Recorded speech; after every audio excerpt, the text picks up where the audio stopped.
abastecimento pela Compesa, porque alguns bairros têm até a ligação, tem os canos, tem tudo, mas a pressão não é suficiente, embora que quando aumenta muito essa pressão, alguns canos chegam a estourar, né? Nós temos a falta exatamente da rede de distribuição nos prolongamentos, e quando a cidade vai crescendo, tem que haver um acompanhamento também disso, e a reposição e substituição, principalmente em relação ao diâmetro da encanação.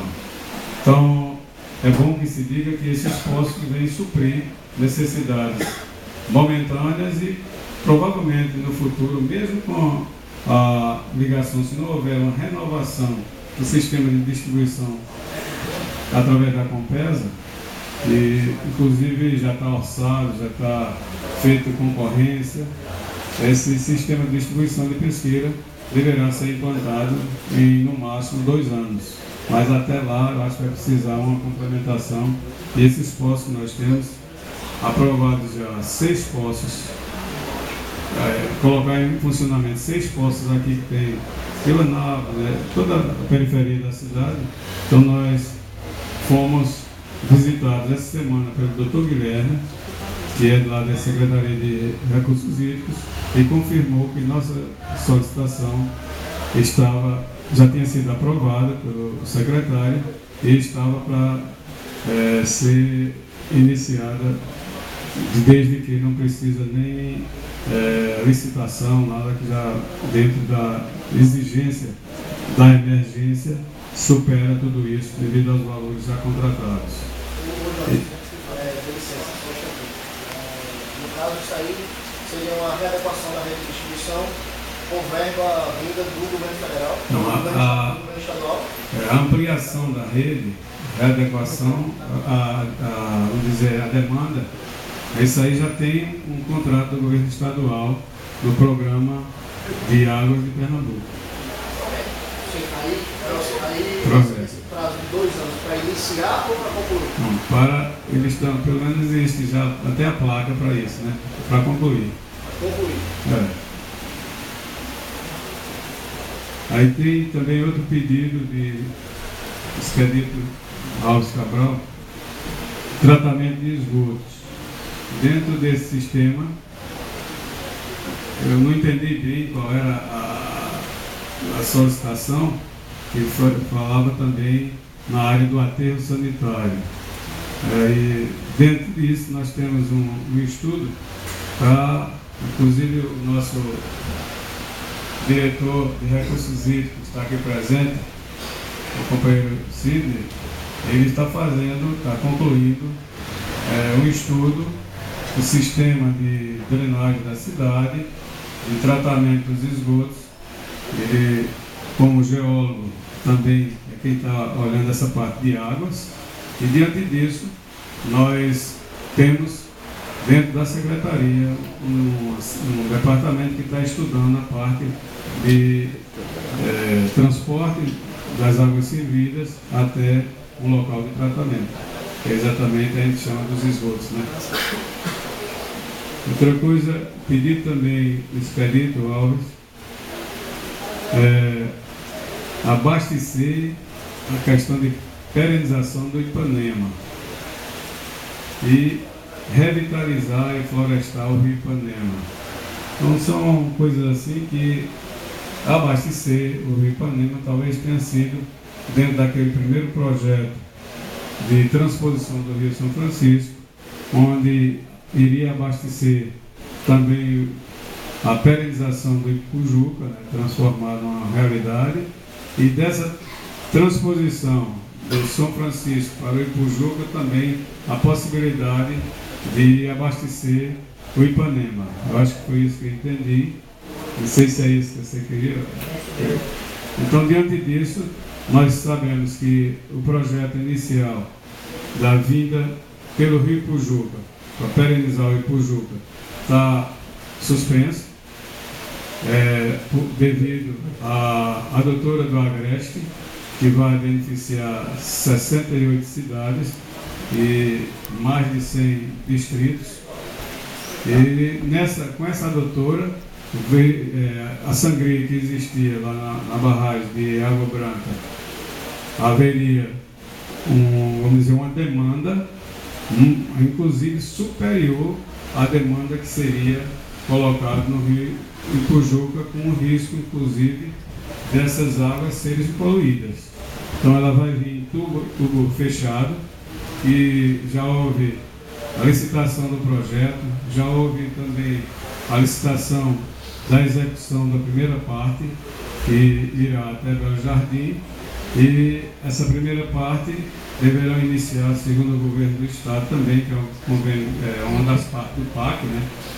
Que é em torno de mais de 1,5 bilhão para esse projeto, e dentro disso eu acho que beneficiará em parte, mas não o todo da sua solicitação, mas pelo menos esses povoados onde vai passar irá realmente abastecer, por exemplo, Mimoso, Ipanema, Pesqueira, Senaró e algumas derivações que a gente está inclusive pedindo, que não consta do projeto, mas há 5 anos atrás, quando a gente soube do primeiro projeto, a gente já estava solicitando para abastecer também aquela região de Papagaio, Salobro, Socorro, até chegar em Capoeiras, que na época do governo Lula, ele já dizia que ia trazer água para Capoeiras e Caetés, viesse de onde viesse. Aí a gente está sugerindo que pudesse partir daqui até chegar lá, passando por esses distritos. Também um pedido do Expedito Alves, a usina de reciclagem de lixo. Isso está em estudo, né? Desde 20 de novembro do ano passado, a gente já vinha estudando essa parte da questão de lixo aqui, o problema do aterro sanitário, o problema da coleta, o problema da destinação, o problema dos catadores, que isso é um problema seríssimo para a pesqueira, e nós temos a necessidade de emprego, mas desse emprego a gente teria também uma indicação de uma usina para cá, e essa usina iria absorver grande parte dos catadores atuais. Então nós estamos em negociação, Pesqueira está dentro da linha de produção, está dentro de 6 meses, que a carta de intenção foi assinada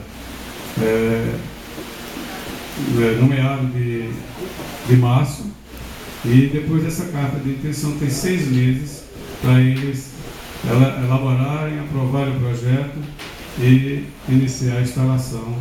Uma indústria francesa que processa o lixo, o resíduo total, onde pode produzir orgânico e para incineração, principalmente para caldeiras. Então o lixo quase que totalmente não chega até o aterro, mas é processado e é utilizado pela própria usina para vender, muito embora a cidade tenha que pagar esse processamento para eles. Por isso está a dúvida para a gente. Esse dessalizador da Rua Petrópolis é a mesma coisa da parte de reativação, porque nós solicitamos também, já foi aprovado recursos de isso E por último, a gente tem a solicitação de Evandro Júnior, quais as atividades previstas para amenizar os efeitos da estiagem. Então, é nessa resposta aqui que eu estou para conversar com vocês, e nós temos 3 planos sendo elaborados e provavelmente virão para cá. Haja visto que esses planos partiram iniciando no governo federal, foi aprovado o PAN, depois no governo estadual foram aprovados o plano de combate à desertificação e mitigação do efeito da seca, e agora foi aprovado o plano de convivência com semiárido, que nós estamos vindo agora com a audiência pública da Assembleia Legislativa, onde o presidente da Comissão de Agricultura deputado Diogo Moraes, esteve aqui conosco discutindo.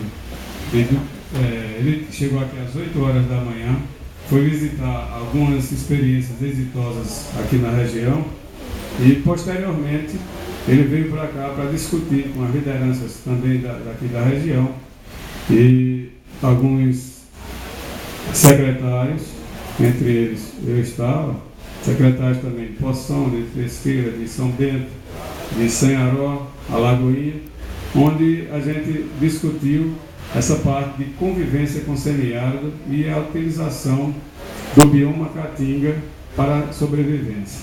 Então, um alerta muito grande que a gente tem é que hoje nós estamos atravessando uma das, pelo menos para a gente, uma das mais simples secas que nós tivemos nos últimos anos, mas a que castigou mais. Por quê? Uma das causas piores que nós vemos é que não existe política pública para se conviver nessa região, com esse bioma que nós temos, com esse solo que nós temos, com esse clima que nós temos. Então, nós temos, em relação ao clima, primeiro, nós não sabemos quanto e quando vai chover. Nós não sabemos também qual a consequência dessa chuva. Porque se a gente tiver uma chuva grande, é uma chuva de alta intensidade, uma chuva que vai estragar as terras, a gente estará cada dia caminhando para um deserto.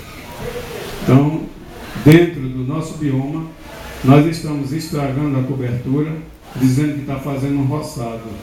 Até o nome é um pouco pejorativo, né? Deveria ser alguma coisa, uma horta, mas é um roçado. Então, roçado já vem com a roçadeira, derrubando a cobertura vegetal, e com isso a gente vê que cada ano que passa o solo nosso está ficando mais pobre. Então, roça, queima, planta e muda no outro ano. No máximo 3 anos se usa no mesmo solo.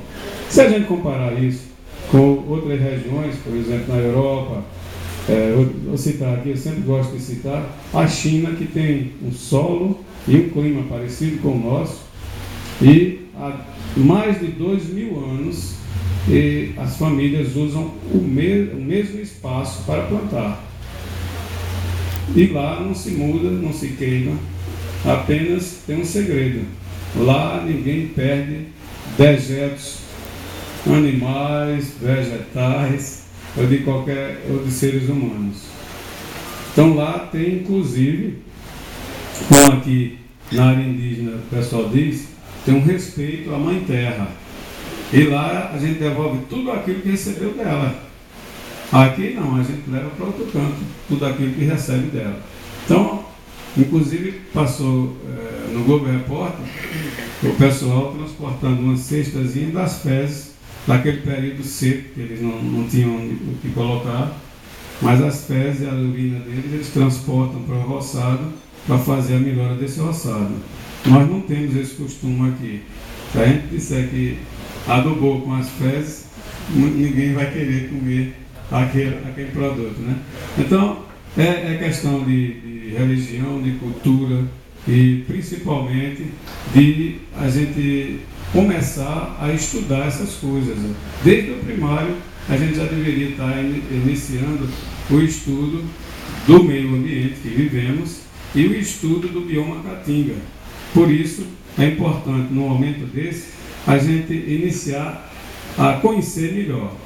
Eu estou dizendo que essa seca aqui não é das piores, porque nós temos aqui um estudo feito pelo Dr. Moacir de 1912, e todas as secas que ele levantou desse período aqui no município de Pesqueira, na cidade de Pesqueira e alguns locais onde se plantava tomate, e ele traz aqui a possibilidade de chuva de janeiro, fevereiro e março de 12%. E teve um período que todo mundo plantava em janeiro, não é isso? Aí de fevereiro, março, abril e maio, de 30%. Março, abril, maio, junho e julho, 30%. Abril, maio, junho, 13,3%. E maio, junho e julho, 4%. Junho, julho, agosto e setembro, 4%. outubro, novembro e dezembro 1%. E 4% onde não teríamos praticamente chuva substancial nos meses de outubro, novembro, dezembro, janeiro e fevereiro. Então, nós temos assim um estudo detalhado de o que seria uma seca para a gente. Uma seca muito séria, como hoje está acontecendo, é uma seca onde está faltando água. A população cresce e nós não crescemos a quantidade de reserva de água. Então, nessa quantidade de reserva de água, a gente precisava analisar direitinho que aqui, Pernambuco é o estado do Nordeste onde tem o menor índice de abastecimento de água por pessoa. Então, nós temos um índice menor do que qualquer estado do Nordeste ou do Brasil. E a região que tem o índice menor ainda, em relação a todo o Brasil, a região agreste é que tem o menor índice de reserva d'água por habitante. Então, veja só, nós estamos nessa região e veja que em 2004 vários açudes arrombaram, vários barreiros e açudes foram entupidos de areia, assoreada, né? E nós sabemos que isso é uma consequência danosa. E a gente não teve a oportunidade de fazer a limpeza desses mananciais. E aqui a gente tem uma gestão dos vereadores da área indígena, onde participaram, tiveram uma reunião em Garanhuns, se eu não me engano, né? Do Ministério Público Federal, forçando para que a Compesa limpe os açudes que abastecem a cidade, em troca de algumas ações, né? Essa ação é importante, em troca de alguns direitos que a área indígena tem em relação à água que abastece aqui nossa região. Então, nós sabemos que essa gestão está proliferando, dependia de acordo da Secretaria de Meio Ambiente da cidade, e nós concordamos, inclusive dizemos que de acordo, dizemos que esse material era de grande valia para aumentar a vida do aterro sanitário. O aterro sanitário já é liberado, já é reconhecido para receber um volume substancial de terra, exatamente para aumentar a vida dele. E diante disso, a gente só faz dizer que está esperando. Muito embora hoje o secretário de Agricultura liga para a gente, o Ranilson Ramos, dizendo que já provavelmente na próxima semana estará iniciando essa limpeza. Aí a gente está dizendo, se chover muito, vai deixar para a próxima vez, né? Mas a gente calcula que a chuva não vai chegar a isso para empatar essa limpeza. Claro que chega. Mas a gente tem também, dentro da programação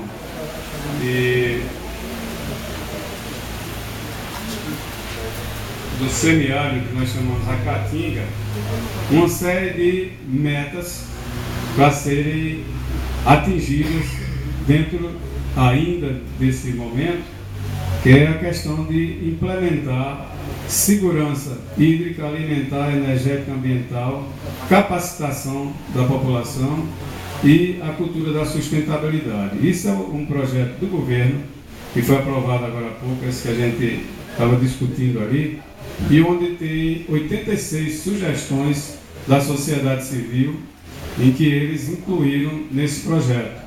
Então, essas sugestões dizem a questão não só do armazenamento de água, mas armazenamento de alimentos. Vocês sabem que existe aqui em Pernambuco uma série de armazéns para mantimento alimentar. E desse mantimento alimentar, nós temos que guardar pelo menos para 2 anos ou 3 anos. Por exemplo, os Estados Unidos guardam mantimento para 5 anos. É a reserva estratégica dele, né? Esse projeto foi da Diocese do Recife? Também fez parte a Diocese, a FETAP, a ASA, exatamente.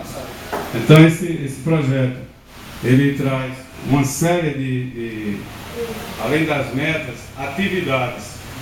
Então, quando a gente fala assim, a temática de combate à desertificação, nós temos que proteger nossas terras.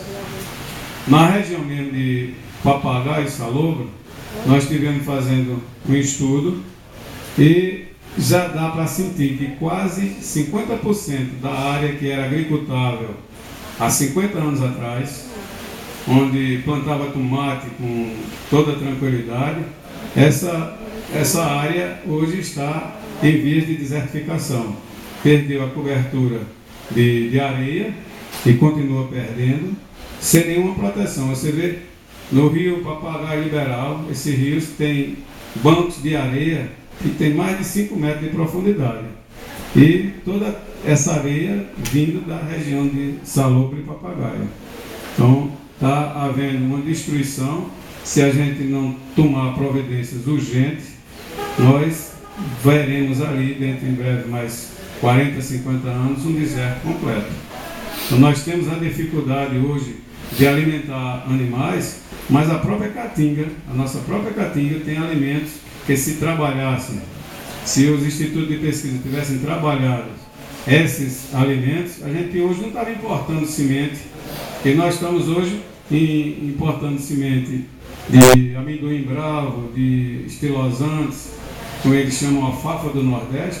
Essa alfafa do Nordeste foi ser trabalhada na Austrália para voltar para cá, para a gente comprar caro a semente e a gente ficar na dependência deles. Então nós temos aqui as plantas para serem trabalhadas e elas adaptadas à nossa região. Não precisava a gente estar importando.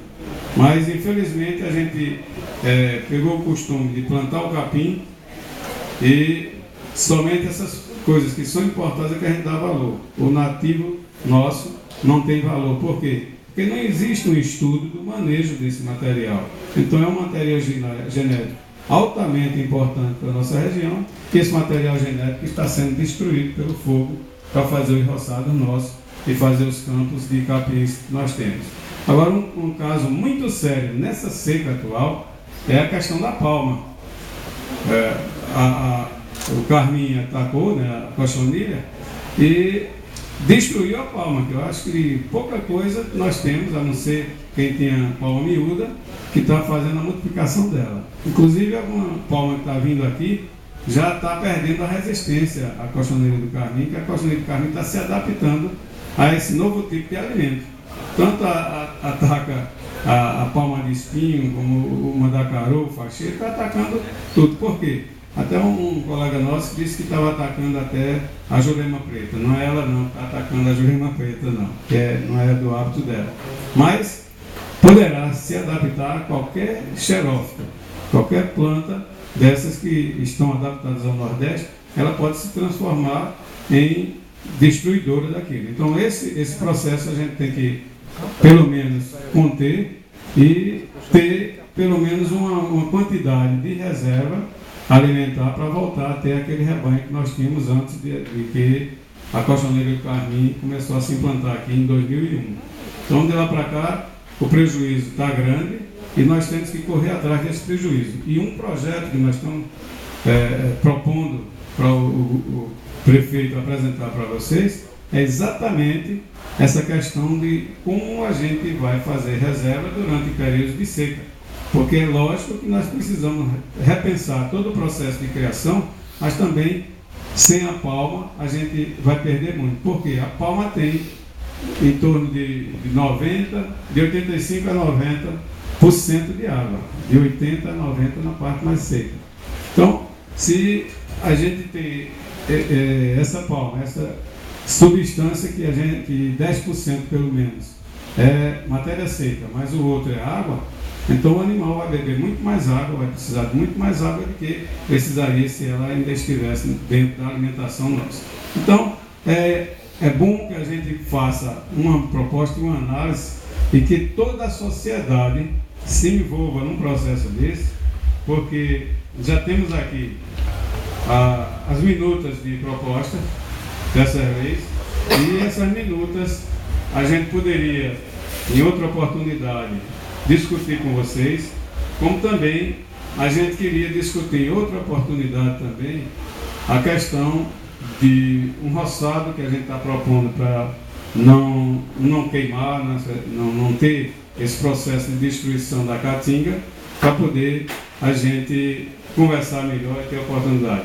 Então, desculpa porque já me prolonguei demais, mas ao vereador Evandro Júnior, isso começou por uma indagação sua, só para lembrar, que era quais as atividades previstas para amenizar os efeitos da seca. Então nós estamos com esses 3 projetos e imediatamente também o plano de contingenciamento agora, porque se não chover mais um pouco, se essa chuva se deter somente a uma seca verde, nós temos que planejar muito e o Ministério Público está convocando todos nós para uma audiência pública que está propondo uma data dentro desse próximo mês. Então essa audiência pública será para envolver toda a população. Nós tivemos já 2 reuniões e vamos ter outra agora no dia 29, para já traçar toda essa parte de discussão, como é que a gente vai fazer a audiência pública, em qual é o local, para poder a gente saber quais são os passos a partir de agora, de abastecimento de água, de alimentação, uma série de coisas que a gente está chegando para o zero. Vocês sabem que essa caninha que está chegando aí talvez não chegue ao final de maio. E a gente vai fazer o quê? Vai buscar alimento aonde? Então tudo isso é para se pensar, para se sugerir. Já está se trabalhando aí com alternativas que talvez não seja solução, mas pelo menos são paliativos para rever todo esse processo de combate, convivência ou aproveitamento do semiárido e da seca do semiárido. Vossa Excelência me respondeu a pergunta. Eu cheguei já atrasado, eu queria até pedir desculpa aos colegas, mas estava chegando de viagem. Você, nessa explanação, foi tratado a respeito da palma? Não, mas nós... Existe algum estudo da Secretaria da Agricultura, se Vossa Excelência tem conhecimento, de se tinha viabilidade de disponibilizar a palma resistente, a cochonilha, mesmo que fosse em pequena quantidade, para os pequenos agricultores, para aquele agricultor que realmente não tem condições de comprar, que justamente eu acho que a ADAG com a Secretaria da Agricultura sabe mapear essas pessoas que não têm a condição de comprar a planta, as raquetes. Nós o que sabemos é que existe um estudo do governo do estado de áreas de palmeiras onde pode ser distribuído, já existe uma verba alocada para isso, mas também nós estamos sugerindo que a CETEM instale, a gente está sugerindo aqui Pesqueira, mas pode ser na região onde o IPA tem trabalho também, e nessa região havia a multiplicação do clone dessas palmas para poder a gente ter aqui um clone já produzido aqui e isento de qualquer praga, de qualquer coisa que está sendo multiplicado. Mesmo na palma miúda, está tendo uma cochonilha atacando ela. Nós já detectamos em vários locais aqui. Não é a de carmim, não. Não é a de carmim. Mas ela, quando a palma começa a secar, ela cobre.